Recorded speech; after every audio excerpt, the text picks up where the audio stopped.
Football মাঠে যখন নামতেন তার পা থেকে ঠিকরে বের হতো জাদুর আবহা। প্রতিভার কোনো কমতি ছিল না। তাকে ফাউল না করে আটকানো প্রতিটি ডিফেন্ডারের জন্যই ছিল অসাধ্য কাজগুলোর একটি। চোখ জোড়ানো সব ড্রিবলিংয়ে মুগ্ধতা ছড়িয়েছিলেন ফুটবল প্রেমীদের মনে। আশা দেখিয়েছিলেন একটি ফুটবল পাগল জাতিকে। কিন্তু তার বাস্তবায়ন হলো কতটুকু?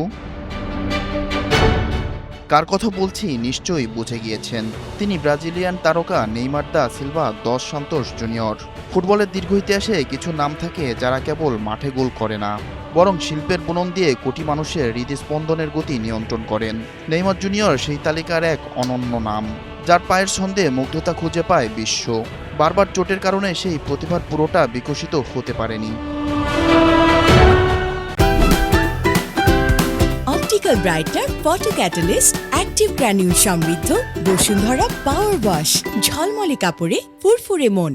ক্যারিয়ারের অর্ধেকেরও বেশি সময় নেইমার থেকেছেন মাঠের বাইরে, কখনো ডাক্তারের ছুরিকাচির নিচে, আবার কখনো চোট থেকে সেরে ওঠার প্রক্রিয়ায়। অথচ পেলেন রোনালদিনহোর উত্তরসূরি হিসেবে যখন নেইমার এসেছিলেন, তখন ব্রাজিলিয়ানরা স্বপ্ন দেখেছিল হেক্সা মিশন পূর্ণ করার।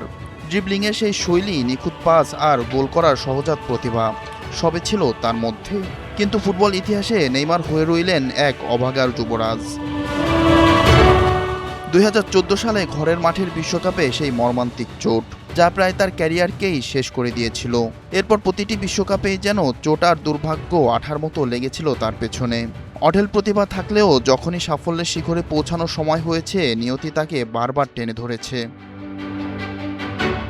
নেইমার তার ক্যারিয়ারে এতবার চোটে পড়েছেন যে অন্য কেউ হলে হয়তো আরও আগেই হাল ছেড়ে দিয়ে বুটজোড়া তুলে রাখতেন। তবে মাঠের লড়াইয়ের সঙ্গে সঙ্গে ব্রাজিলিয়ান সুপারস্টারের মনের জোরটাও ছিল প্রবল। বারবার হোঁচট খেয়েছেন, আবার উঠে দাঁড়িয়েছেন, লড়াই চালিয়েছেন ফিটনেস ফিরে পাওয়ার, ফিরে এসেছেন ফুটবলের সবুজ গালিচায়। কিন্তু এভাবে আর কত? প্রকৃতির নিয়মে যার শুরু আছে তার শেষও হয়। নেইমার পৌঁছে গেলেন সেই শেষ ঠিকানায়। দীর্ঘ চোট কাটিয়ে অনেক কাঠখড় পুড়িয়ে জায়গা করে নিয়েছিলেন ব্রাজিলের বিশ্বকাপ দলে। টুর্নামেন্ট শুরুর আগে গুঞ্জন ছিল এটাই হয়তো সেলেসাওদের সর্বোচ্চ গোলদাতার শেষ বিশ্বকাপ। নরওয়ের বিপক্ষে হারের পর সেটিকেই বাস্তব করে বিদায় ঘোষণা দিলেন নেইমার। 2009 সালে সান্তোসের হয়ে আলো ছড়িয়ে যখন আন্তর্জাতিক ফুটবলে পা রাখলেন, তখন থেকেই নেইমার ছিলেন আলাদা।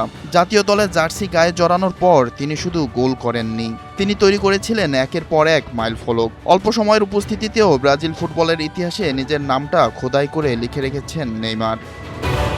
বিপ্লব শেখ, NTV অনলাইন।